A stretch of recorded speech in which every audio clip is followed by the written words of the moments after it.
Une première table ronde a attaqué la partie un peu technique de la résilience. Maintenant, on va essayer de parler plutôt de la partie organisationnelle. Donc, pour ce faire, nous avons 4 intervenants. Je vais commencer par Zakaria Alayan. Vous êtes directeur des programmes France Mobile et France THD. Donc, si vous parlez un peu de votre activité. Oui, très bien. En tout cas, oui, très bien. Bonjour à tous. Vous m'entendez, je crois. Pardon. Non, c'est bon. Il y a un bouton en plus. Non. C'est bon. Là, ça marche, là? Ah oui, merci. Non, j'avais pas appuyé sur le bouton, hein, pardon. Donc, pardon. Oui, bonjour. Donc, Zakaria Alayan, directeur des programmes France Mobile et France Très Haut Débit à l'Agence nationale de la cohésion des territoires. Alors, je vais peut-être pas rappeler qui est la NCT, mais en fait, je vais quand même rappeler notre mission principale. Notre mission principale, c'est d'accompagner les collectivités, les porteuses de projets de RIP, et les accompagner techniquement et financièrement. C'est l'action de la NCT, en tout cas, de notre programme. Alors, si vous me permettez, je ne prends pas trop de temps, mais il me semblait utile de rappeler que les réseaux fibres dont on parle aujourd'hui, ils sont destinés à être les réseaux de référence des communications électroniques de demain. Alors aujourd'hui, ils prennent toujours plus de place, mais on l'a déjà dit, ça a déjà été évoqué, à l'extinction du cuivre, voilà, ce seront eux qui représenteront les réseaux de référence des communications électroniques. Alors on peut tout à fait être satisfait de la dynamique dans les déploiements. Enfin, quelques chiffres, hein. Aujourd'hui, 83% des locaux du territoire national sont raccordables à la fibre. C'est assez exceptionnel quand on parle d'un programme qui a démarré il y a une dizaine d'années. Et s'agissant des zones d'initiative publique, on en est à 74%. Donc je félicite tous ceux qui y contribuent, tous ceux qui sont actifs à chaque instant. Je pense aux porteurs, aux collectivités, je pense aux opérateurs qui sont impliqués dans ces projets. C'est déterminant, mais cette, on va dire cette excellence, en tout cas ce déploiement en un temps record, ne doit pas nous faire perdre de vue le service qu'il y a attaché derrière. Et surtout sa permanence et l'attente d'une permanence de ce service. Alors, j'en dis pas plus et voilà, je serais ravi dans cet échange de vous présenter notre appréciation. Oui, nous allons pouvoir effectivement approfondir tous ces aspects après. Donc, David Dumez, vous êtes responsable du pôle aménagement numérique à Gironde Numérique. Oui, tout à fait. Le syndicat qui porte l'ambitieux projet girondin de déploiement de la fibre optique sur toute la zone d'initiative publique. Donc c'est 500 000 prises. Et donc je représente ce syndicat et donc je suis en charge notamment du pilotage de la DSP et FTTH. Et on a réalisé un audit de la résilience de notre réseau. Et je suis là pour partager avec vous les grandes conclusions. Nous ne doutons pas que ça sera utile.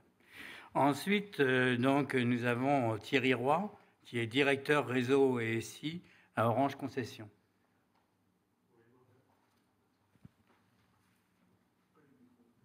Oui, bonjour à tous. Donc, comme ça a été dit, donc, je suis directeur réseau ici. Donc, avoir une vision nationale des deux problématiques, je pense que vous le savez tous que le réseau et le SI sont fortement liés.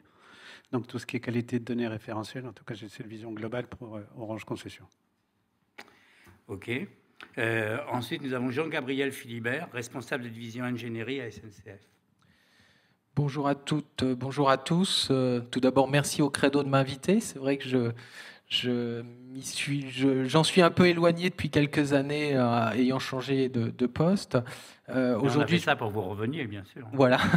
Aujourd'hui, donc, je m'occupe des systèmes informatiques de signalisation ferroviaire. Alors, pour vous décrire un petit peu et faire le lien tout de suite avec le sujet de la résilience, les systèmes informatiques de signalisation permettent en sécurité d'assurer le contrôle et la commande des mouvements des trains. Voilà, c'est assez clair. Si je rentre encore un petit peu dans le détail, comment ça marche, en fait, on va avoir des contrôleurs d'objets qui vont être répartis le long de la voie, qui vont commander des aiguilles et des signaux, et puis des calculateurs centraux qui vont envoyer des ordres et recevoir des éléments de ces contrôleurs d'objets, et tout ça sur de la fibre optique. C'est un programme qui se généralise maintenant au sein de SNCF Réseau, en vue de sa modernisation. Je ne vais pas vous parler des anciens systèmes de signalisation, c'est bien les systèmes existants. Donc, qui conduisent à remplacer en fait les postes qui étaient disséminés sur le territoire dans des tours de contrôle qui vont permettre de contrôler tout ce réseau. Et bien, vous voyez bien tout de suite que le sujet de la résilience sur ce programme devient de plus en plus crucial pour nous. Nous allons attaquer les questions et nous allons commencer par une première question qui est donc on va peut-être afficher la définition de la résilience. Donc, quelle est votre définition de la résilience des réseaux? Et quelle est, selon vous, ou selon les utilisateurs, la durée maximale d'arrêt du service? Donc, on va commencer donc, par Zakaria. Très bien, écoutez, merci, c'est bien une question essentielle. Écoutez, nous, notre définition de la résilience, c'est la capacité d'un réseau à retrouver un fonctionnement normal dans un délai le plus court possible à la suite d'une défaillance majeure qui a causé une interruption de service. Voilà notre définition de la résilience. Et si je peux revenir sur cette définition, vous avez noté que c'est pas une définition d'une résistance. Voilà. C'est absolument pas cela. C'est pas que cela, plutôt. C'est-à-dire qu'évidemment, elle intègre par nature une notion de robustesse, mais pas seulement. Vient s'ajouter à cela beaucoup de choses et qui dépendent notamment des questions organisationnelles. Alors, c'est un sujet que l'on va aborder, oui. et c'est vraiment déterminant, et c'est loin d'être le sujet le plus facile à appréhender, mais c'est un élément déterminant. Alors, vous nous posez aussi la question d'une durée d'interruption acceptable. Oui. Je ne sais pas si ça a un sens acceptable, mais je vous restitue quand même... Tolérable, on va dire. Voilà. Tolérable. Alors, en fait, la permanence du réseau, c'est avant tout une attente légitime de nos concitoyens. Mireille l'a dit tout à l'heure, on est dans un monde toujours plus connecté, toujours plus dématérialisé. L'interruption de service et justement la coupure avec l'extérieur, en fait. Donc mon interprétation, c'est que en portant regard du point de vue du concitoyen, il n'y a pas de durée acceptable.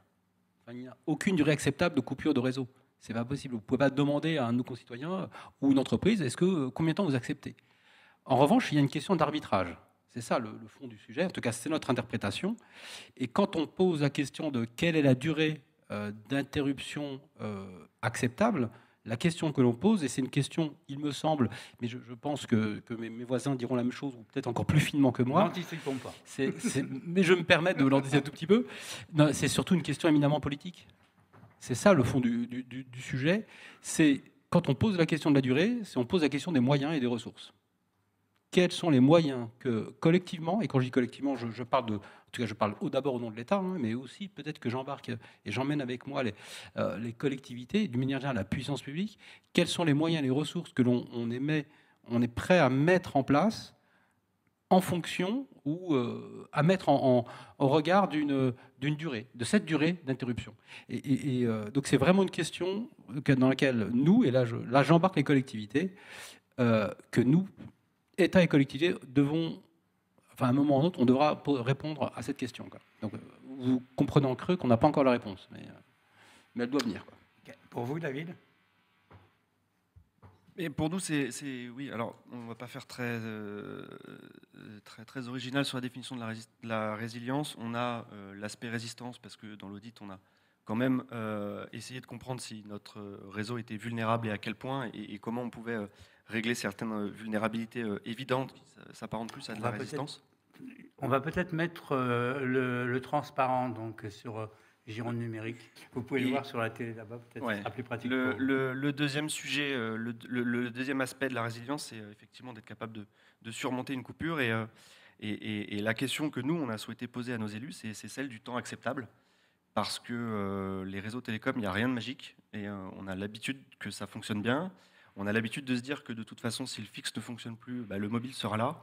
Et on a vraiment voulu sensibiliser nos élus au fait que, d'une part, dans la gestion de crise, les moyens de télécommunication sont essentiels, ils sont même indispensables, c'est l'outil numéro 1. Et deuxièmement, les télécoms sont toutes liées aujourd'hui et tous sur la fibre optique. Et que ce réseau de fibre optique public que l'on a déployé pour nous, mais la question s'étend finalement à tout le territoire et à la résilience de tout le territoire pour nos élus, mais nous, techniciens que nous sommes sur la zone publique, notre réseau va être amené à endosser de plus en plus de responsabilités. Et on voulait une prise de conscience par nos élus. Et face à cela, effectivement, de voir quels moyens on mettait en face. Parce que si on nous demande, si on définit le seuil acceptable de coupure du réseau de 2 jours, les moyens ne sont pas les mêmes que si on souhaite le faire en 2 heures. Et on a voulu donner toute visibilité à nos élus en faisant cet audit de résilience et en aboutissant à un outil d'aide à la décision politique. Et on y reviendra plus tard, parce que je crois que c'est plutôt l'objet de la troisième question. Donc, est-ce que vous êtes arrivé à un délai acceptable ou pas, ou tolérable? Alors non, on n'est pas encore arrivé là. La question est posée. Il y a quelques millions d'euros d'investissement dont il faut qu'on parle. Et forcément, on en a entendu parler déjà ce matin, des programmes pluriannuels d'investissement à définir pour arriver à augmenter la résilience de ce réseau-là. Ce qu'on a réussi à faire par contre, c'est à les sensibiliser sur le fait qu'il n'y avait rien de magique. On a parlé avec des gens comme le SDIS, les SDIS par exemple, sur la gestion de crise, parce qu'on a eu quelques aléas, notamment les incendies. Un peu plus loin. On a audité des gens qui étaient plutôt sereins sur leurs moyens de télécommunication, notamment parce qu'ils avaient une fibre optique avec une garantie de rétablissement pour lequel leur opérateur a juré la main sur le cœur qu'elle serait tenue. On sait ce que c'est. Et deuxièmement, ils avaient un backup avec la téléphonie mobile, sans forcément avoir conscience que ce réseau mobile était dépendant de cette même fibre optique. Voilà. Thierry? Alors, je ne vais être pas très original par rapport à ce que j'ai entendu. Il y a bien deux choses. Il y a la partie résilience de rétablissement des services, tel qu'il a été dit, le plus court possible, avec des solutions temporaires, provisoires, parce qu'il faut rétablir. Mais il y a surtout en amont, c'est la notion... Alors, des fois, on mélange les deux avec la résistance. Parce que dès le départ, on a intérêt à ce que le réseau soit conçu. On parlait tout à l'heure de la première table ronde, le transport en souterrain, par exemple. Il faut que le matériel soit choisi évolutif. Par exemple, on met de plus en plus de poteaux composites qui sont plus résistants. La qualité de l'exploitation est un facteur majeur aussi de la résistance. Moi je mettrais bien les deux ensemble, parce que forcément, plus le réseau est résistant, moins il y aura besoin derrière d'intervenir et de réparer. Donc il y a une question aussi, et ça a été dit tout à l'heure par Zakaria, d'organisation, et on en parlera tout à l'heure sur les problématiques de tempête, de crise, etc. On voit bien ce qui s'est passé, on en parlera. Et moi, je mélangerais bien en tout cas les deux notions. Plus on sera résistant, moins on aura besoin d'intervenir derrière. Et plus on aura des matériaux qui vont résister dès le départ avec l'évolutivité. Je vais prendre un exemple parce que dans le passé, quand il y a eu une crise sur la fibre, on nous a beaucoup dit vous prenez du retard, prenez n'importe quelle fibre. Toutes nos fibres sont testées par les labos d'Orange pour pouvoir être évolutifs. C'est un exemple. Et sur la partie durée, alors je rejoins ce qui était dit, il n'y a pas de durée acceptable, ça c'est clair. Je rejoins ce qu'a dit David. Les gens n'ont pas conscience en disant, grosso modo, quand le réseau fixe est coupé, je vais utiliser le mobile. Oui, mais la collecte des mobiles, c'est la fibre. Voilà, David l'a dit, mais tout le monde n'en a pas forcément conscience.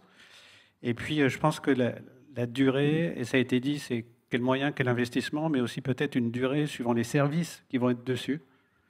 Je prends des exemples concrets, notamment dans les milieux ruraux, tout ce qui va être aide à domicile, télémédecine et autres, avec la dispersion de l'habitat et de l'éloignement, peut-être qu'il faudra mettre des moyens, des organisations complètement différentes. Donc je pense qu'il faut réfléchir aussi sur l'organisation et peut-être une durée qui serait différente suivant les services qui seraient adressés. Et pour vous, Jean-Gabriel?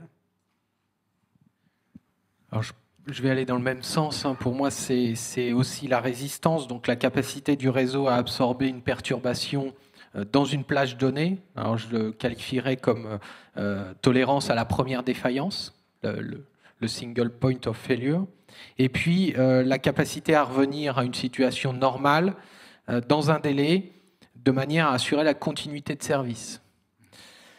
Alors, la résilience sur la durée acceptable, j'aurais envie de vous poser la question. C'est quoi pour vous la durée pendant laquelle votre train ne va pas circuler? Alors, si vous êtes dans la gare, certainement un petit peu plus longue que si vous êtes à bord du train. On va vraiment insister sur la question de la résistance. Donc nous, on va qualifier ça d'activité FDMS, fiabilité, disponibilité, maintenabilité, sécurité, pour assurer justement cette résistance à la première défaillance. Ça va être la chose capitale pour nous. Par contre, on ne peut pas tout prévoir. Les incidents sont multiples. Alors, on va beaucoup capitaliser sur les incidents pour en tenir compte tout dans la conception et faire des conceptions qui sont de plus en plus robustes pour éviter la situation critique et dramatique qui nous oblige à arrêter la circulation des trains. Alors, à la lumière de vos réponses, je me rends compte qu'on n'aurait même pu vous poser une question, mais je ne vous la poserai pas, on n'a pas le temps. c'est faut-il penser la résilience dès la conception? Mais je ne vous la pose pas. Alors, j'avais prévu d'en parler parce que justement, oui, et c'est ce qu'on fait. D'accord.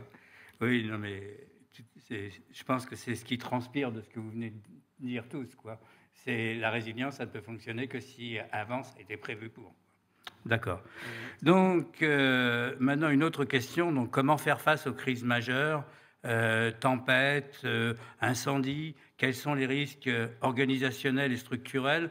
Le nombre de réseaux séparés est-il un inconvénient? On va dire plutôt le nombre d'intervenants, parce qu'il y a un intervenant pour les fourreaux, il y a un intervenant pour les appuis aériens, selon qu'ils sont électriques ou télécoms, il y a les routes qui sont importantes, il y a tout un tas d'intervenants. Est-ce que cette multiplication d'intervenants pose un problème au niveau de la résilience? On va démarrer à l'envers, donc Thierry. Oui, alors ce qu'il y a, c'est qu'Orange Concession, on a une petite particularité par rapport à d'autres opérateurs d'infrastructure, c'est que la gestion des crises est gérée avec Orange, c'est notre partenaire industriel. Donc Orange a l'habitude en tout cas de gérer les crises, donc avec la mobilisation des moyens, des matériels qui va bien. On a vu au niveau de la tempête, on a eu des renforts qui sont venus de toute la France. On a des sous-traitants avec des contrats qui nous permettent de le faire. Ça, c'est ce qu'on gère avec Orange, avec des points réguliers, quotidiens qu'on a avec eux sur la gestion de la crise. Par contre, pour revenir au point d'organisation, on a bien vu que, et ça a été dit à la table ronde précédente, malgré le fait que l'ensemble de nos RIP, l'ensemble de nos directeurs généraux se sont manifestés auprès des préfectures, très très peu ont été conviés aux réunions de crise. Donc voilà, c'est une vraie difficulté. Orange l'était, donc on avait l'information, mais en tant que réseau d'initiative publique, on a été très très peu conviés. C'est une vraie problématique. Quand vous dites Orange, c'est même presque France Télécom. C'est le partenaire industriel. Voilà, mais voilà. En tant que gestion des réseaux d'initiative publique, nous n'avons, malgré le fait qu'on s'est manifesté, on a été très peu conviés, en tout cas, aux réunions de crise. Et ce qui a été dit, ce qui est important, c'est le fait que dès le début de la crise, que l'ensemble des opérateurs soient bien conviés, notamment le fait, je vais prendre l'exemple de la Gironde, ils ont établi une liste de sites prioritaires à rétablir. Le fait de pouvoir dire, voilà la liste prioritaire de notre délégant, c'est par là qu'il faut commencer d'orienter les choses, c'est important. Donc voilà, le fait que l'ensemble des interlocuteurs puissent venir et présenter les choses et se coordonner tous ensemble. Alors, tu le disais, opérateurs d'infrastructure génie civil, opérateurs d'infrastructure réseau, opérateurs commerciaux aussi. Parce que même si on met le réseau, il y a aussi des opérateurs commerciaux pour faire en sorte que les clients fonctionnent derrière. Donc, c'est important en tout cas qu'on arrive à se mobiliser. Et ça a été dit tout à l'heure, je pense que c'est un exemple sur le fait que les tempêtes que nous vivons actuellement mettent en exergue qu'on a besoin de s'organiser de manière différente avec cet environnement qui est complètement différent du passé. Et peut-être qu'il faudrait dire, grosso modo, je définis une organisation, un mode opératoire, et ensuite c'est décliné dans les territoires avec une organisation adaptée. En tout cas, c'est une vraie difficulté, quoi. Alors maintenant, on va poser la question à la SNCF. Alors en cas de crise, c'est beaucoup de services qui sont mobilisés parce que généralement, ça ne touche pas qu'un seul asset, ça va toucher tous les équipements. Si je pense à l'inondation et ce qui se passe en ce moment dans le Pas-de-Calais, c'est à la fois la voie qui est touchée, c'est les télécoms et donc la signalisation, c'est généralement la traction électrique. Donc il y a tous ces services-là qui rentrent en ligne de compte et c'est vrai que ça devient vite une coordination difficile. Et si vous ne remettez pas les trois ensemble en service, il n'y a pas de circulation des trains. Alors là, on est dans les circonstances un peu les plus difficiles, quand tout est touché. Quand on n'a qu'un élément touché, on a des coordinations de crise qui sont locales, plus locales, des coordinations de crise qui montent au niveau national. Voilà. Je voulais aussi vous revenir sur cette question de préparer les situations et donc de la partie étude. Il y a beaucoup de choses qui sont faites dès l'étude. Aujourd'hui, quand on lance un projet, dans chaque phase de l'émergence à la réalisation, on a un volet résilience qui est pris en compte. Il y a un guide à destination des projets pour capitaliser tout ce qui a déjà été observé.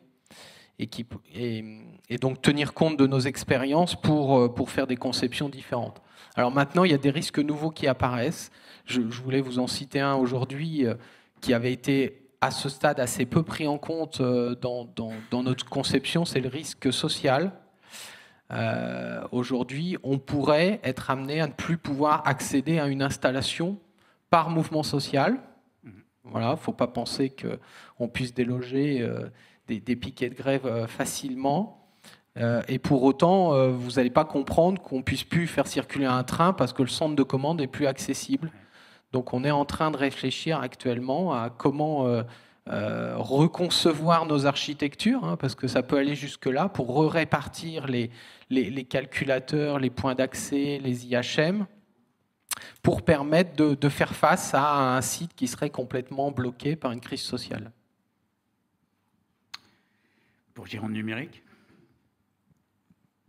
Donc, ouais, la question, comment anticiper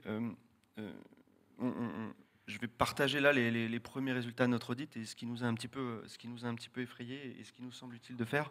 Le premier point, c'est d'anticiper. Anticiper en revenant sur la résistance de ce réseau, parce qu'il y a des actions évidentes qui ne coûtent pas très cher et qui peuvent permettre de renforcer considérablement le réseau. Donc déjà, anticiper en se renforçant. La résilience n'a pas été intégrée au moment des déploiements, et c'est peut-être une erreur collective, c'est peut-être une erreur, mais en tout cas, c'est un choix collectif. On a voulu aller vite pour déployer un réseau qui fournissait du débit à tout le monde, c'est fait.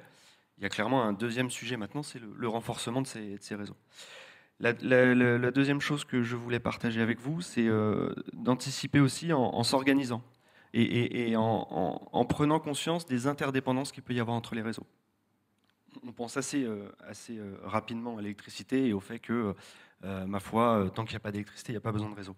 En fait, ce n'est pas tout à fait vrai. Il y a des interdépendances qui se font dans l'autre sens et il est important de les comprendre et pour, au moment de la crise, savoir les gérer.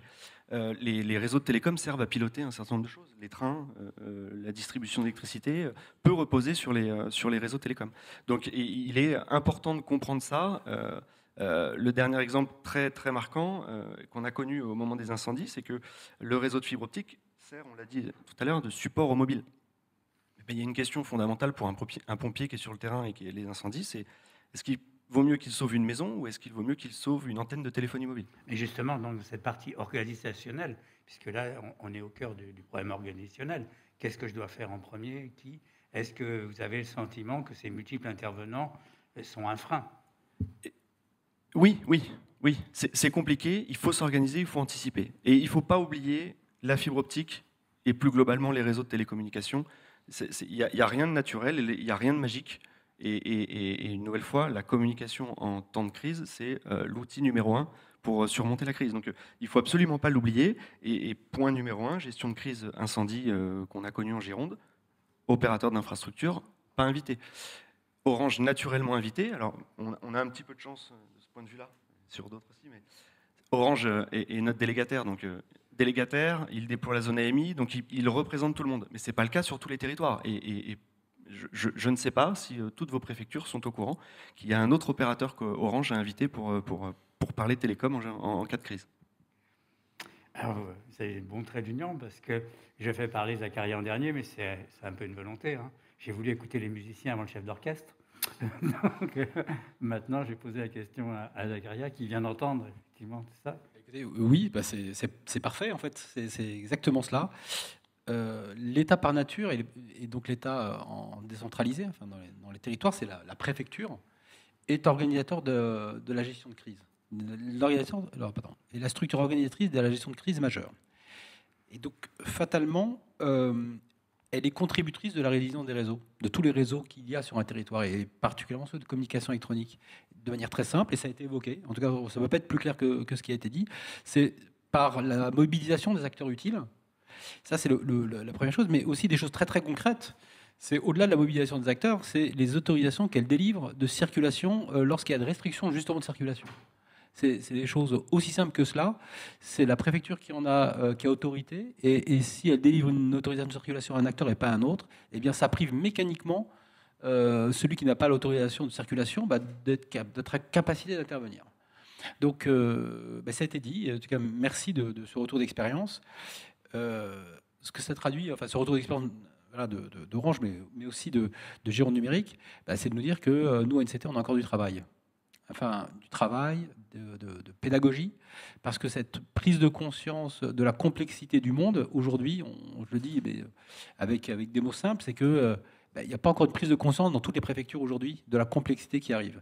Jusqu'alors, je vais dire que le monde était simple, mais il l'était en tout cas plus qu'il le sera demain. Il y avait un opérateur de cuivre.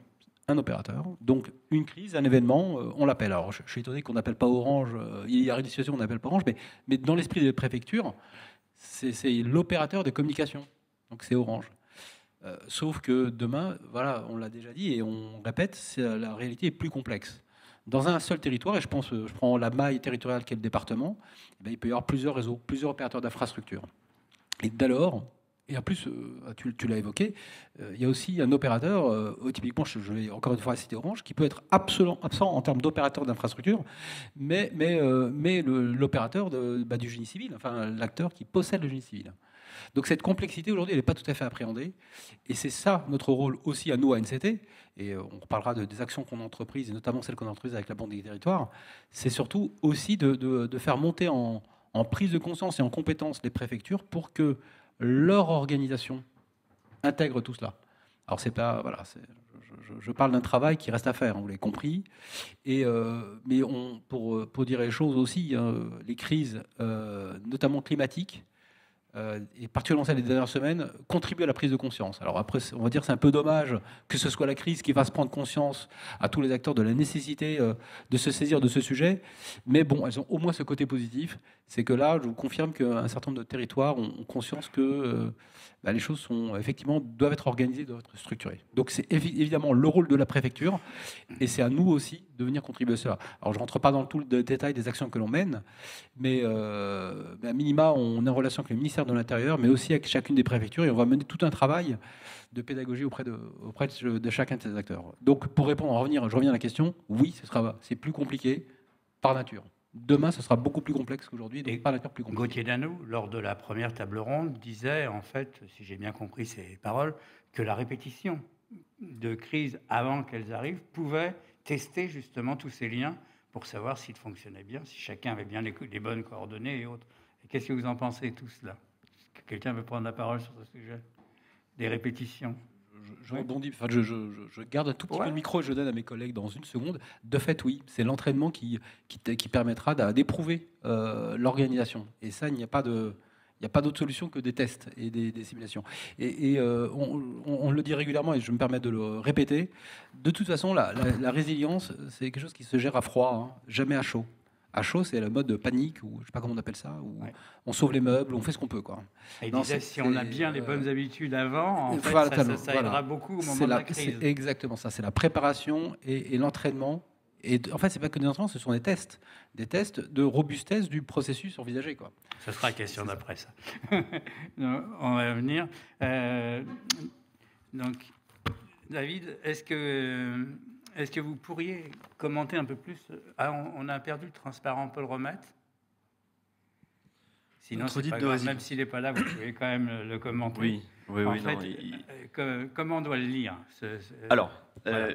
Je vais revenir rapidement sur la méthodo. J'avais pas le droit de faire de slide, donc j'ai pas pu mettre de slide.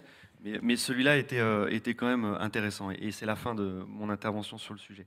Juste déjà dire que cette étude, on l'a fait à plusieurs mains, et je remercie Orange Concession qui nous a bien aidés, et on s'est fait aussi accompagner d'un groupement d'AMO avec Tactis et Topo Consulting.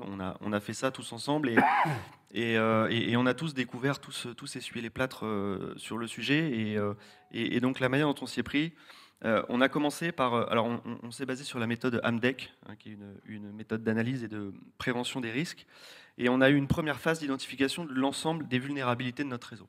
Donc il y a eu une phase d'audit sur le terrain, aller voir comment il était conçu, une phase d'identification des risques des aléas climatiques, l'exposition aux aléas climatiques, inondations, feux, les vulnérabilités qui peuvent exister vis-à-vis du réseau routier et des accidents, et puis tout ce qui pouvait être dégradation volontaire. Une fois qu'on a identifié l'ensemble de ces vulnérabilités, on a essayé de mesurer l'impact de leur survenance sur le service rendu. on a essayé de distinguer ce qui relevait du grand public, ce qui relevait des services publics et des entreprises, et de donner un poids à la survenance d'une interruption de service au niveau d'un PM, au niveau d'un boîtier optique, au niveau d'un NRO, etc. Et les conséquences que ça pouvait avoir en temps et en nombre de clients impactés. Et la dernière étape, l'étape suivante du moins, c'était d'identifier les remèdes et de chiffrer ce que ça pouvait vouloir dire en euros. C'est-à-dire comment on se renforce vis-à-vis de la casse volontaire, comment on se renforce vis-à-vis des aléas climatiques, du vent ou des inondations, etc. Et ça nous a permis de mettre en place un scoring de toutes ces actions, d'identifier un référentiel de points de résilience que l'on pouvait gagner et les euros nécessaires pour les gagner justement. Et on a mis tout ça sur une courbe, c'est la fameuse courbe qui est derrière moi. Et ça nous a permis on a quatre gros scénarios qu'on a détourés. On a le premier, qui on le voit est assez efficace avec quelques millions d'investissements. Chez nous, c'est 3-4 millions d'investissements. C'est de renforcer nos shelters, par exemple, nos POP. De se dire que des serrures, il faut peut-être qu'elles soient 3 points ou plus pour éviter les intrusions, de sécuriser les chambres d'accès. Et donc vraiment la sécurisation des sites clés, et ça c'est quelques millions. Ensuite on a un deuxième scénario où on est au-delà des 50% d'efficacité sur la résilience et les vulnérabilités de notre réseau. C'est les points essentiels de fragilité, en essayant de neutraliser les traversées de routes et sécuriser les routes optiques. Ce qui ressort de cette courbe, c'est que l'enfouissement n'est pas la clé de tout, mais peut-être de manière ciblée, efficace. On a un troisième scénario, c'est le traitement approfondi, où là, justement, on va sur l'enfouissement et la sécurisation des sites, la neutralisation des SPOF, on a pu en entendre parler, je ne rentre pas dedans techniquement. Là, on est sur quelques centaines de millions d'euros et on atteint près de 80% d'efficacité sur notre scénario. Et puis, on a chiffré le 100%, le rêve de tout le monde, l'enfouissement ultime. Là, on arrive aux milliards d'euros.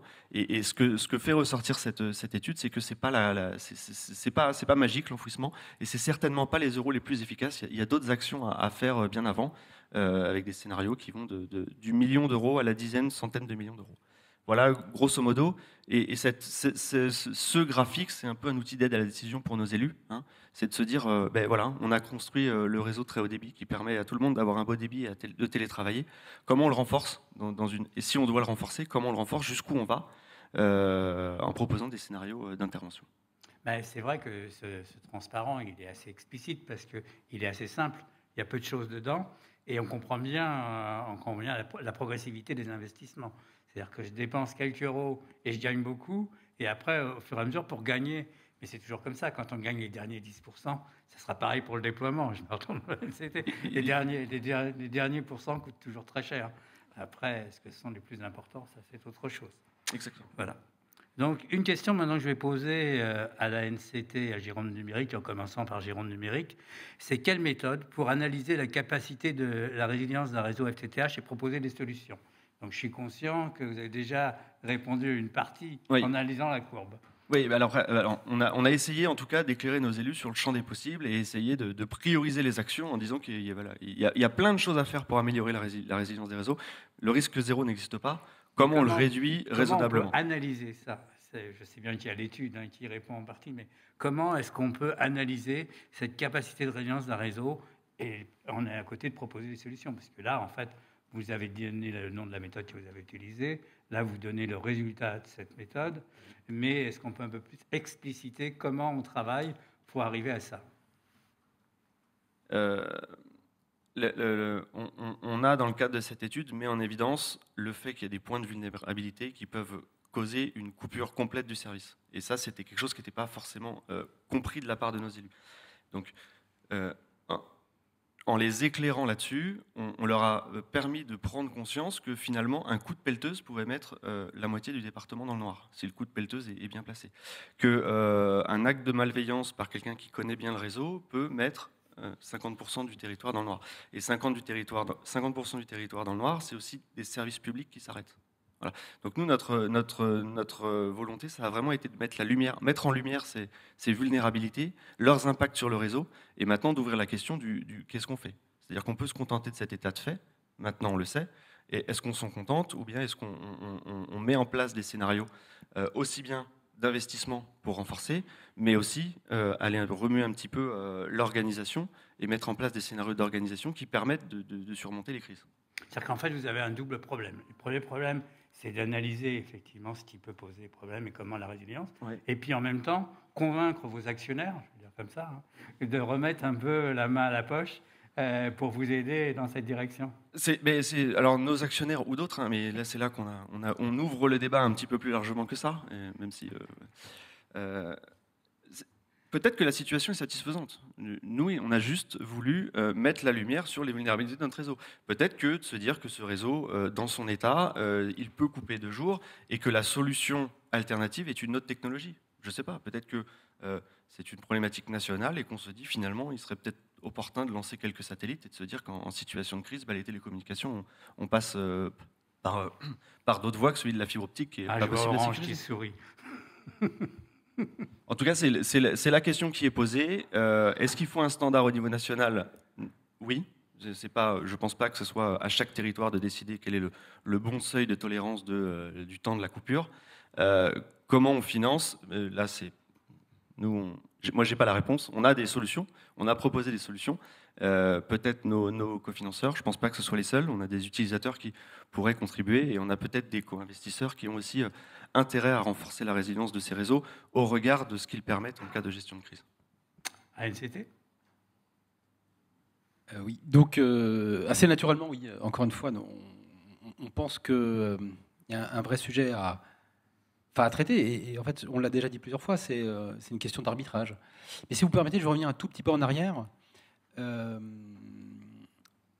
Pourquoi on pense qu'il faut absolument que chacun des RIP se saisisse de cette question ? Enfin, je reviens un petit peu vraiment. Pour moi, c'est essentiel.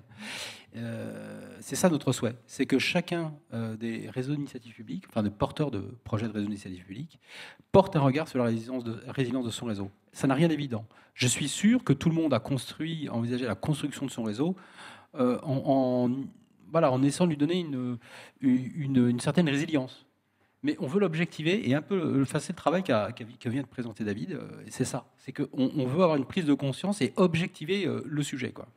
Alors le travail, comment nous, à NCT, on a voulu mener les choses, c'est déjà, on a par principe, on n'est pas plus intelligent que les autres, que tout le monde, en fait. On est normaux, je crois. Et on s'appuie surtout sur l'intelligence de tout le monde. Ça, c'est notre règle. Donc on a d'abord été faire un tour de tous les acteurs impliqués dans ces sujets. Et il y en avait quelques-uns qui étaient à la table ronde précédente. Donc je pense notamment aux opérateurs. On a eu beaucoup d'échanges avec les opérateurs qui étaient essentiels dans notre prise de conscience, parce que notre objectif, c'est de nous appuyer sur l'expertise et leur regard de certains acteurs sur la résilience pour forger notre appréciation. On est aussi allé voir les services de l'État qui sont concernés par ces questions de résilience. Je pense au HGDSN et au HFDS. Alors pour les non-experts, c'est le Haut Fonctionnaire de Défense et de Sécurité. Ce sont des acteurs qui mécaniquement s'intéressent à toutes ces questions de résilience, pour essayer de tirer d'eux tout ce qu'eux ont déjà comme expérience sur ce sujet. On est allé voir évidemment les préfectures et on s'est aussi appuyé sur les RIP, les porteurs de projets de RIP, qui avaient plus de maturité que les autres. Alors j'en ai déjà à ma gauche, donc je remercie la Gironde numérique pour le temps qu'ils nous ont accordé. Je vois aussi dans la salle Haute-Garonne. Donc je remercie aussi, parce que voilà, c'est ça la NCT, c'est d'aller chercher l'intelligence dans les territoires et de la distribuer. Tout cela, voilà, ça a été notre contribution à nous, à NCT, à l'exercice auquel on s'est associé, exercice animé par la Banque des Territoires, qui a permis de produire ce guide. Pour nous, le guide, il est déterminant, en fait. C'est pour nous l'outil d'analyse, c'est un outil de diagnostic qui est à la portée des territoires, et il est prêt à l'usage, en fait. Donc, il faut que toutes les collectivités porteuses de projets de RIP se saisissent de ce guide et le mettent et engagent un audit de leur résilience en s'appuyant sur ce guide. Alors après, elles peuvent améliorer. Parce que ce guide, en fait, c'est carrément un cahier des charges à passer. Elles peuvent améliorer, le renforcer, mais au moins, elles ont une base très solide. La méthode qu'il y a derrière, mais ça a déjà été évoqué à l'instant par David, c'est l'analyse de risque, quoi. Enfin, c'est l'AMDEC, c'est le scoring, on l'appelle comme on veut, mais c'est une appréciation de la criticité d'un événement et du risque d'occurrence. Et c'est ça qui permet d'aller architecturer un certain nombre de scénarios. Et donc, ce qui a été présenté par David à l'instant, voilà, les 4 scénarios, et se pose ensuite le sujet du plan de résilience. C'est chaque plan de résilience, chaque exigence, chaque volonté d'avoir une temps d'interruption, on revient à nos premières questions, déterminera une ambition et donc fatalement une exigence en termes de financement. Alors, je vous dis tout de suite à ce stade, nous, à NCT, c'est d'évangéliser tout le monde, vous avez compris. Donc, merci de nous inviter aujourd'hui pour pouvoir y contribuer. On va continuer. L'équipe est là, est présente dans la salle. Donc, je suis accompagné de Bastien Collet et d'Adrien Piot de l'équipe. Et on travaille avec à organiser des événements pour que, voilà, vous avez compris, je dis évangéliser, c'est de la pédagogie, c'est de la prise de conscience auquel on veut contribuer, et pour que chacun se saisisse de ce sujet. Et alors, je tiens à rappeler régulièrement, j'en reparle, un article particulier de la loi Climat et Résilience. C'est l'article 249. Cet article est très particulier parce que depuis la loi Climat et Résilience, il donne la capacité au préfet de se rapprocher d'un exploitant de réseau et de lui demander son plan de résilience. Alors les préfectures il me semble qu'aucune préfecture à ce stade n'a mis en œuvre cet article, mais elles peuvent le faire depuis le vote de la loi et donc se saisir d'un acteur. Et donc quand je dis réseau, c'est réseau de communication électronique aussi. Donc une préfecture peut se tourner vers un exploitant de réseau et lui dire alors expliquez-moi quel est votre plan de résilience. Donc voilà, elles vont s'en saisir. Mécaniquement, vous avez compris que nous, on va travailler avec le ministère de l'Intérieur et chacune des préfectures, non pas pour les obliger à tout de suite à exiger des plans de résilience de tout le monde. Non, on ne veut pas mettre le bazar. Non, on veut que ça se fasse de manière fluide et intelligente. Mais pour revenir à un point que j'ai déjà évoqué, la prise de conscience, ça se fait aussi face à l'actualité. Et l'actualité des dernières semaines, je pense qu'elle a convaincu beaucoup de monde. Voilà. Bon, je ne veux pas frustrer nos deux autres intervenants, donc si vous voulez rajouter sur quelque chose, sur les méthodes d'analyse de la capacité de la résilience, si vous avez quelque chose à rajouter, non. Rien à rajouter, vous êtes parfaitement clair. Hein. On a choisi les deux mots pour répondre à la question. Voilà. Ensuite, nous allons avoir une autre question qu'on va poser, alors ce coup-là à Orange Conception, à Gironde Numérique et à la SNCF. C'est quels sont les risques liés au matériel. Si vous voyez des risques, allez-y. Je vais commencer parce que j'ai pas grand-chose à en dire. Je suis pas exploitant de réseau, mais là encore au cours de l'audit, on s'est posé quelques questions et l'accès au matériel peut être critique. En fait, à la question y a-t-il du spare, la réponse est oui. À la question est-il au bon endroit, c'est moins évident. Parce que quand le spare est à Paris, qui n'est qu'à 2 heures de train, ça va. Mais quand le train ne fonctionne pas, il n'est plus à 2 heures. Voilà. Et là encore, on en revient à une question d'interdépendance des réseaux, des acteurs, etc., qui nécessite de se poser la question du bon emplacement du spare. On a la Garonne qui nous coupe en deux. Est-ce qu'il faut avoir du spare sur chaque rive, parce qu'on peut peut-être se dire qu'un jour on ne pourra pas traverser, et comment on fait ce jour-là. Voilà. Donc juste cet aspect d'accessibilité, pas plus. Alors avant de passer la parole à quelqu'un d'autre, est-ce que vous ne croyez pas que la situation actuelle peut fausser le débat? C'est-à-dire qu'en fait, on est toujours en déploiement. Donc comme on est en déploiement, on a encore du matériel, de toute façon, qui est lié au déploiement. Mais quand on ne sera plus en phase de déploiement, est-ce que ce problème ne sera pas renforcé? C'est-à-dire que ce coup-là, on n'aura plus de matériel sur place. Parce qu'aujourd'hui, si vous manque du câble, si vous manque une boîte, vous l'avez puisque vous êtes en déploiement. Mais demain alors, j'ose espérer que les contrats seront respectés et que des stocks seront constitués. On est plutôt dans cette logique-là aujourd'hui. Je parlais de matériel, c'est pas forcément du déploiement parce que j'étais plutôt sur des matériels actifs de toute façon. Effectivement, sur la fibre en tant que telle, sur des poteaux, oui, la question pourra se poser et on en revient à la disponibilité du spare et c'est son accessibilité aussi. Pour Orange Conception. Oui, concession, pardon. Concession. Oui. Concession. On conçoit aussi les réseaux, mais on est plutôt concessionnaire dans ce cas-là. Pour rejoindre ce que dit David et pour répondre, il y a deux choses.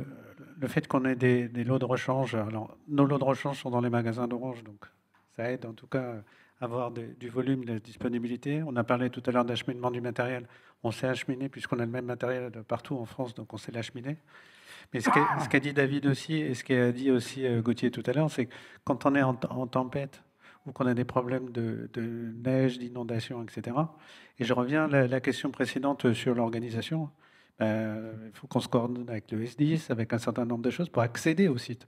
Même si on a le matériel, si on n'arrive pas à accéder, c'est aussi une vraie difficulté. Mais c'est vraiment là la question. Voilà. Quand on dit l'accès au matériel, est-ce qu'on a tout prévu? D'où le besoin de se coordonner avec l'ensemble des services de secours, etc., pour pouvoir acheminer le matériel. On va prendre un exemple assez simple. On a un endroit où le matériel est en panne, défaillant, mais toutes les routes sont inondées. Ah oui. Ou un pont est arraché. Voilà, on l'a vu dans la vallée de la Roya. D'où l'intérêt, je reviens sur l'organisation tout à l'heure, de tous se coordonner en disant ce site-là est prioritaire, on met tous les moyens S10 et autres, et on achemine par le moyen le plus approprié le matériel qu'on trouvera dans un stock de rechange. Ça, c'est pas la difficulté, mais c'est de l'acheminement sur place. Et on revient sur la difficulté d'avoir une vision globale de l'ensemble des acteurs et de prioriser les interventions. Donc, pour SNCF? Alors, pour SNCF, tout projet donne création d'un lot de maintenance, donc systématiquement, dans le cadre du projet, c'est dans nos standards projets, il y a un lot de maintenance local qui est affecté, qui est redimensionné à chaque fois qu'il y a des nouveaux assets qui sont déployés dans cette région-là. Et puis on a constitution d'une réserve nationale de pérennité, de localisation en France, qui va stocker au fur et à mesure tout le matériel qu'on déploie sur le réseau, en surnombre, et surtout qui va acheter les derniers stocks quand nos industriels nous disent que c'est des gammes qu'ils abandonnent pour garder cette notion de pérennité. Alors sur l'acheminement, on ne compte pas sur le train, on a un partenaire qui est d'ailleurs une filiale de l'entreprise, transport par route, pour acheminer ce matériel avec des garanties de temps de réaction. Et puis après, c'est comme les collègues, c'est de la coordination locale quand il faut intervenir sur une zone où il y a eu inondation, incendie ou toutes sortes de difficultés. SNCF fait partie des acteurs qui sont généralement dans les salles de crise régionales. Alors, nouvelle question derrière ça.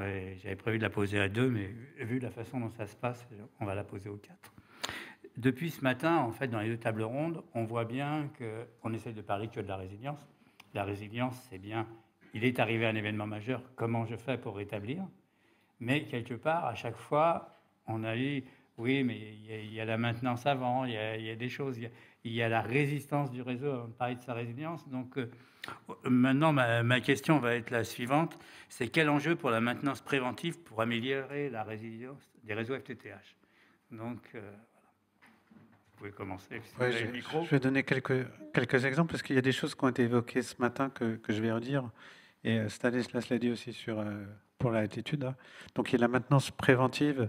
Et puis, donc, ce qu'il y a, c'est qu'on fait au moins un audit par an, mais c'est un minimum de tous les NERO, de tous les PM, d'un certain nombre de pourcentage de PB.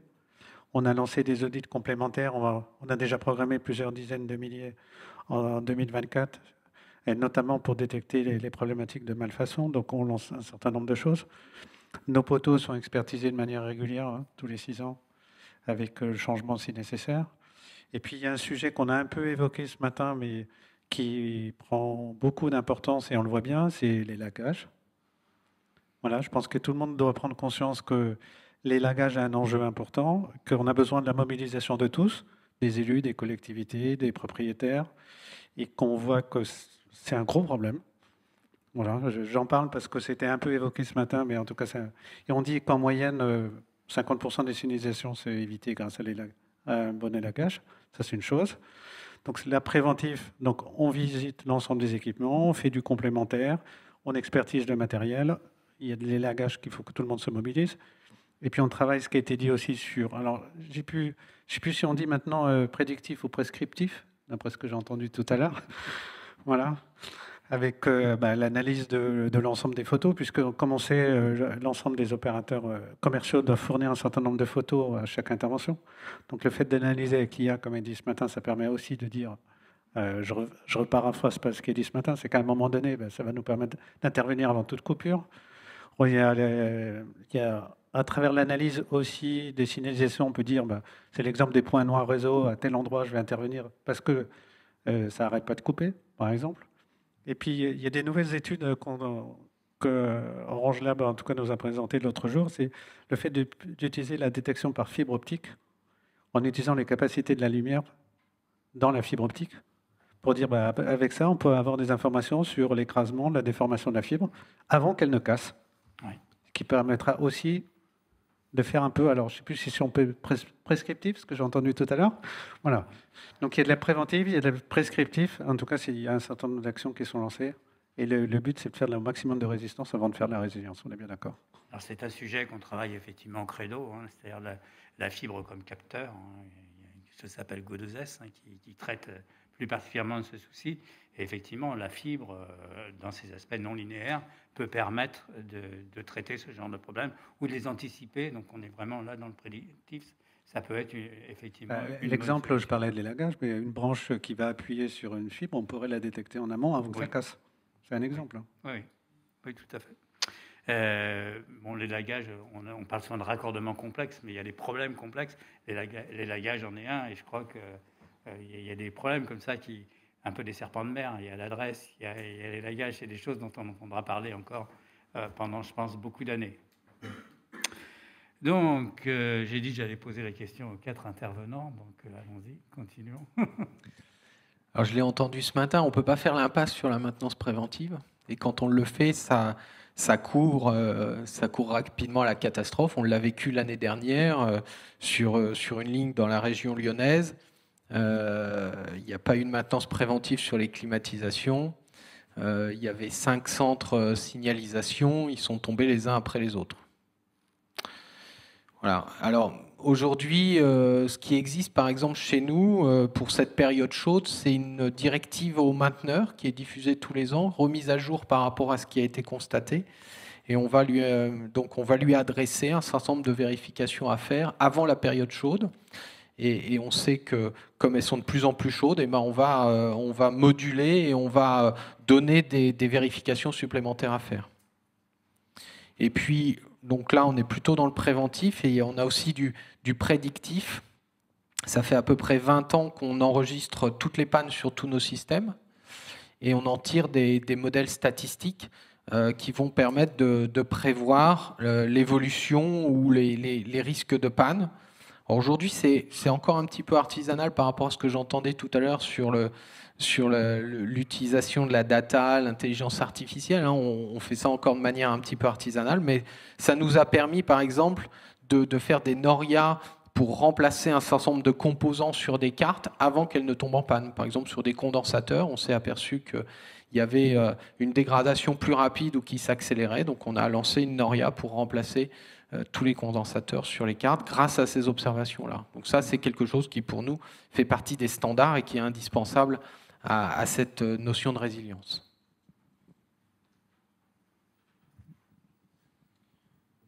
Le sujet de la maintenance, j'ai beaucoup insisté tout à l'heure sur l'anticipation qui était importante pour la résilience de nos réseaux. Je crois que la maintenance préventive fait partie des actions qui permettent d'anticiper un certain nombre de problèmes. Orange a eu une réponse très complète là-dessus. J'ajouterais et j'insisterai, ça a été évoqué, sur les enseignements qu'on peut tirer de ce qu'on voit au cours de ces actions de maintenance préventive, mais aussi de l'accumulation des événements. Et si on a vu des scénarios avec qui sont établis sur la base d'une courbe et d'une efficacité des actions, il y a peut-être un filtre encore plus fin, c'est effectivement de valoriser la donnée des pannes qui se répètent et peut-être se dire qu'il y a des actions évidentes à mettre en place qui pourraient fortement contribuer à la résilience. Je pense un PM qui se ferait très souvent bousculer sur une place de parking. Peut-être que mettre une barrière, il n'y a pas besoin d'attendre et que identifier les endroits où mettre les barrières peut se faire au travers de cette maintenance.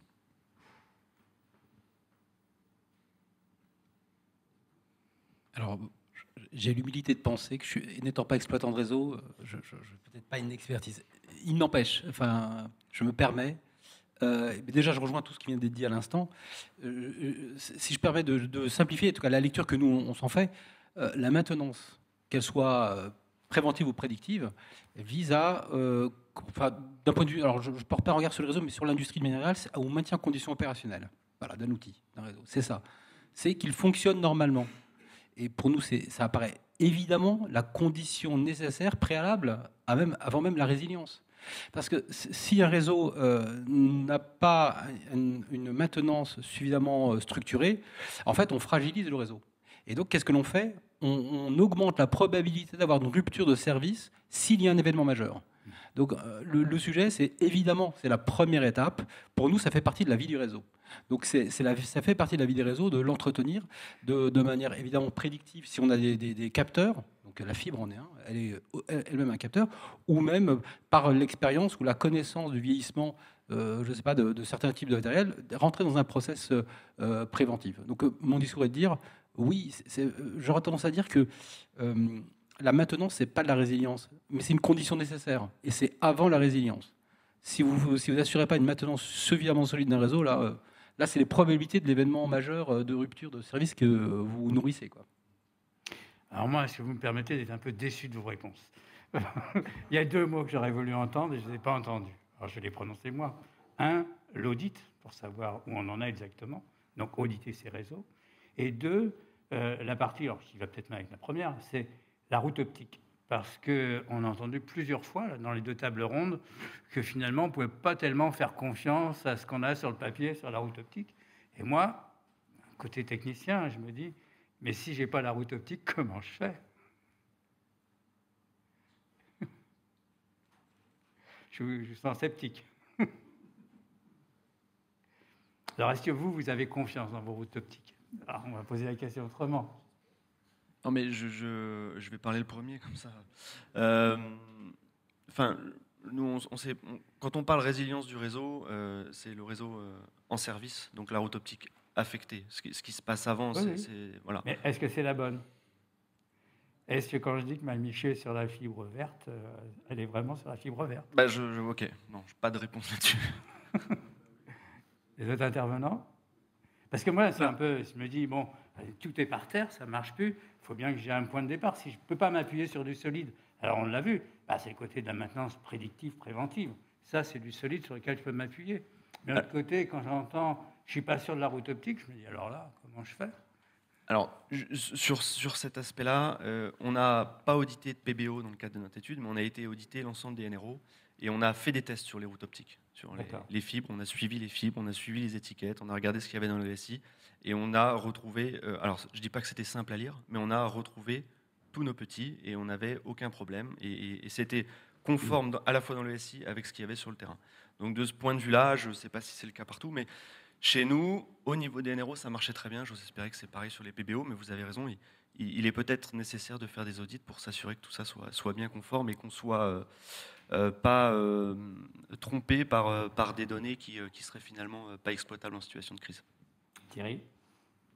Sur la partie audit, je pense l'avoir évoqué.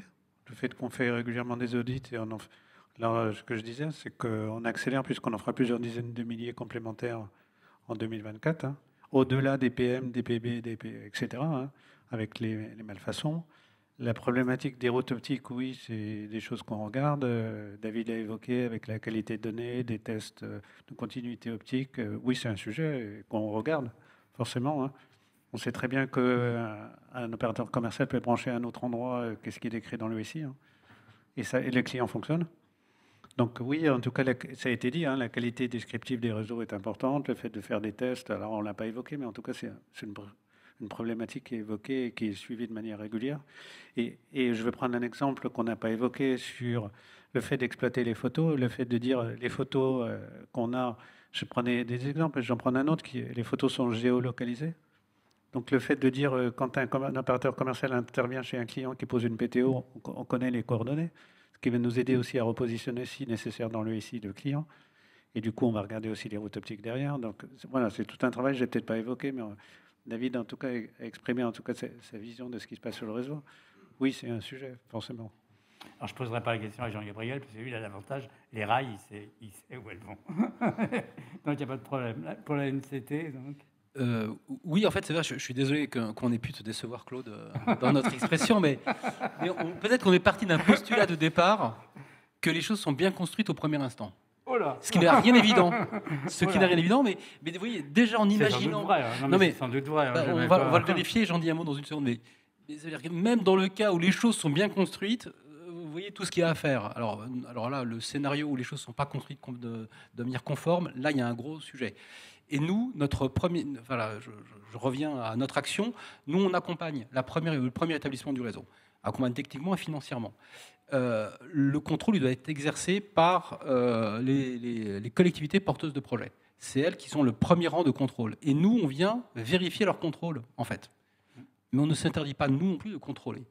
Et j'en profite, on vient de mettre en place un marché d'audit et pour justement contrôler les choses, en fait. Contrôler parce que l'État est financeur. Donc, nous certifions les travaux faits. Et donc, fatalement, on doit porter un regard sur la qualité.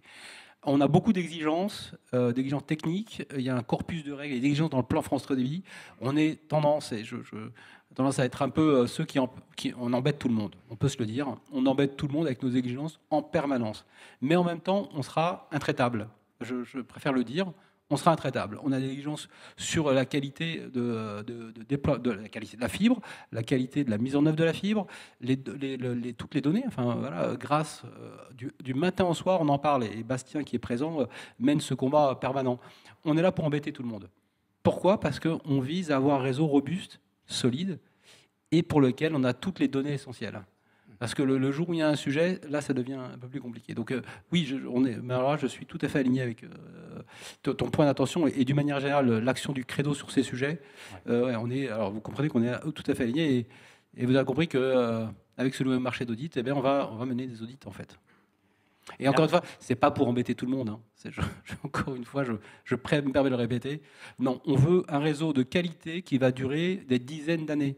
Je reviens, c'est le réseau de référence des communications électroniques des 40 ou 50 prochaines années. La qualité, non plutôt, je ne vais pas dire la qualité, les capacités du réseau demain dépendent directement de la qualité aujourd'hui, de sa mise en service, dans cette première étape, dans ce premier établissement, quoi. Alors, je vais vous lire la dernière question. Je la lis parce qu'il y a des références que je ne connais pas par cœur. Donc, quels sont les risques relatifs à la cybersécurité, notamment dans le cadre de la nouvelle directive européenne NIS2, concernant la cybersécurité qui va impacter les opérateurs de services essentiels et qui sera déclinée en droit français en 2024. Donc, alors, on ne va peut-être pas parler de tous les risques cyber qui peuvent arriver, parce que notamment dans le matériel actif, les opérateurs d'infrastructures ne sont pas forcément directement concernés. Mais en tout cas, vous avez besoin d'outils pour gérer votre réseau et de l'exploiter. Et ces outils informatiques, ils sont attaquables, ils sont piratables. Donc, chacun votre tour. Donc, qu'est-ce que vous avez prévu pour la cybercriminalité ? Alors, sur la cybersécurité, juste pour revenir à ce que tu viens de dire, c'est que beaucoup de personnes ont l'habitude de dire la cybersécurité, c'est uniquement les services, les réseaux actifs et le passif est peu concerné. Voilà, c'est clair, mais ce n'est pas le cas. Je vais prendre deux exemples qui sont concrets, tu viens de les évoquer. Le vol de données. Le fait d'avoir une vision du réseau et des points névralgiques du réseau, on n'est pas à l'abri d'actes de malveillance. Le fait de bloquer l'accès aux différents SI lorsqu'on a besoin d'une vision descriptive des réseaux pour intervenir, c'est aussi un problème. Donc on est en plein dedans concerné. Alors, on parlait de NIS 2. Alors, il existe une directive NIS actuellement européenne qui s'applique aux OIV. Je pense que notre collègue la SNCF connaît bien le sujet. Orange, forcément, est dedans. Alors là, il y a une nouvelle directive qui arrive, NIS 2. Alors pourquoi j'en parle ? Parce qu'on va être directement tous concernés. C'est que cette directive, en tout cas, va s'élargir à un certain nombre d'acteurs, puisqu'on va passer de 300 à 30 000, que tous les opérateurs d'infrastructure vont être concernés, quelle que soit la taille, qu'on va passer le fait d'avoir une vigilance des réseaux, une vigilance des systèmes d'information qui surveillent les réseaux, à une vigilance de l'ensemble des systèmes d'information des entreprises. Donc on voit bien qu'on étend en tout cas le périmètre, que l'ANSSI va nous demander de faire des audits de manière régulière. Donc l'ANSSI, l'Agence nationale de sécurité du système d'information, des audits réguliers, de faire remonter en tout cas tout incident majeur, etc. Ce qui existe dans le cas des OIV, voilà, ce qui n'existe pas. En tout cas, lui passer la parole juste il aura l'occasion largement d'exprimer sur le sujet, mais en tout cas, nous, on va être directement concernés. Donc, et ce qui est important aussi, c'est que c'est l'ensemble du système d'information concerné, l'ensemble des postes de travail de l'ensemble des collaborateurs. Donc, on voit bien que ça change. Pour information, l'ANSSI a lancé aussi une consultation auprès de l'Infranum. Donc, voilà, et on aura le retour, en tout cas en début d'année. Hein. Donc, on voit bien que tout le monde est concerné sur le sujet. Alors, pour le moment, de notre côté, sur toute la partie réseau, comme on a dit, on se base sur notre opérateur industriel Orange, qui a l'habitude, en étant OIV comme la SNCF sur le sujet. Et sur la partie en interne, en propre à Orange Concession, en tout cas, on se fait accompagner d'Orange Cyberdéfense. On profite en tout cas de cette filiale du groupe, hein, qui nous a déjà fait plusieurs audits pas de résilience, mais d'analyse, en tout cas de notre côté. On en a encore fait un cette année, on met en place un certain nombre de plans d'action. On a prévu d'en faire de points réguliers et on lance des campagnes de sensibilisation à l'ensemble des collaborateurs, parce qu'on sait très bien que le point névralgique, c'est l'être humain hein, sur le sujet. Et des attaques de phishing and co, ça existe partout. Hein. Et puis, on est en train de réfléchir à la manière de mettre en place des audits, voire des tests d'intrusion. Donc voilà, on essaie d'anticiper des choses. Très rapidement, Jean-Gabriel. C'est un très gros sujet, hein, on pourrait en parler très longtemps. C'est très sensible. On n'a pas le temps, hélas. Oui, c'est très sensible pour nous. Thierry l'a dit, on est opérateur d'importance vitale, donc ça fait longtemps que la loi de programmation militaire s'applique à nous. Nice 1, Nice 2 sont ensuite des déclinaisons qui vont vous concerner effectivement un petit peu moins nous. Alors, moi, il y a trois choses. La première, c'est dès la conception, la cybersécurité. C'est analyse de risque dès la conception, mesure de prévention des risques dès la conception, et on fait beaucoup d'activités pour avoir un système robuste par conception. La deuxième chose, c'est l'observation, c'est la supervision, c'est-à-dire qu'en permanence, on regarde tous les faits, tous les incidents cybersécurité qui peuvent arriver sur le réseau. Et la troisième chose, c'est être prêt à réagir. Être prêt à réagir, c'est couper les services. Donc, on a un plan qui permet, donc, via une segmentation des réseaux, d'isoler la zone qui serait concernée. Et effectivement, audité en permanence par l'ANSSI, hein, qui regarde tout ce qu'on met en place, qui va regarder nos procédures, donc, et qui va vous exiger. Alors maintenant, 30 000, ça ne sera pas pareil que 300 non plus. Vous les aurez peut-être pas sur le dos aussi souvent, mais en tous les cas, qui va venir regarder tout ce qui est fait en matière de prévention des risques. Alors, on a de la chance, on n'en a jamais connu pour l'instant. Juste une question, vous prenez simplement par oui ou par non. Est-ce que vous pensez qu'on pourrait voir apparaître ce qu'on a chez les militaires, c'est-à-dire le droit d'en connaître, c'est le besoin d'en connaître? C'est-à-dire, est-ce qu'il y aurait des informations qui ne seraient pas diffusées à tout le monde, en gros? Est-ce qu'il y aurait des cloisonnements pour justement éviter que certaines informations importantes? On voit qu'en général, les réseaux, quand ils sont détruits pas n'importe où, à l'endroit où ça fait mal. Donc, est-ce qu'on pourrait avoir un jour un cloisonnement des informations? C'est déjà le cas. Chez vous, parce que vous êtes OIV. Mais chez nous? Côté réseau, ce qu'il y a, c'est que cette partie réseau est gérée par Orange pour nous. Donc, ils sont OIV. D'accord. Donc, ils ont mis en place. L'extension, ça va concerner l'ensemble des systèmes d'information des collaborateurs. Mais la partie réseau est déjà gérée Il reste à savoir si sur les RIP, on fera la même chose. Mais ça fera l'objet d'un autre débat parce qu'on est arrivé effectivement à la fin de notre table ronde. Je vous remercie énormément de la sincérité avec laquelle vous avez répondu à mes questions, même si parfois je vous ai un peu taquiné.